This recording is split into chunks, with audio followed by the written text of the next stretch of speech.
According to the Associated Press, 8 years after the invasion of America into Iraq, gangsta rap has finally made its mark. As if the devastation of 1.5 million Iraqis killed by the invasion of their home wasn't enough, now they have to deal with the growing secular violence influenced by violent rap music. According to one report, teenagers and young adults are running around with baggy pants, gang tattoos, and American slang committing violent crimes in the name of being gangsta. The poisonous, violent American culture has found a home amongst the violent sectarian religious violence of Iraq. The effects of American culture should not be a surprise. A quarter of the 8 million population has been born since the U.S. invasion of 2003.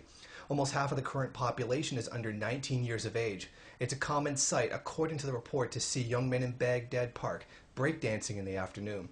Tattoos containing the words gangsta have now begun appearing in culture that once saw tattoos as blasphemy, essentially vandalizing the body that Allah gave them.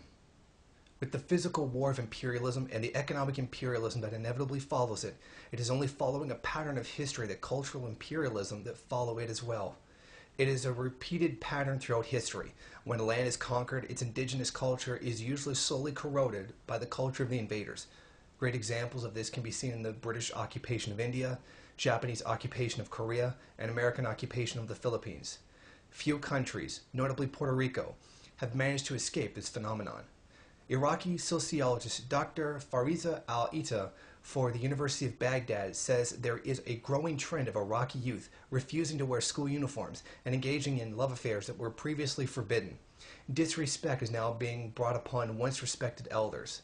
This is what he said when speaking in detail.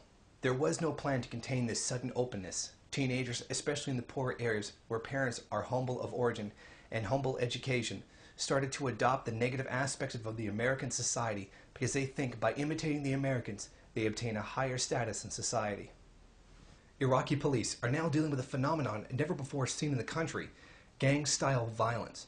Most violent crime committed in Iraq is committed by sectarian religions, much of it still poverty-related, or personal discrepancies between individuals.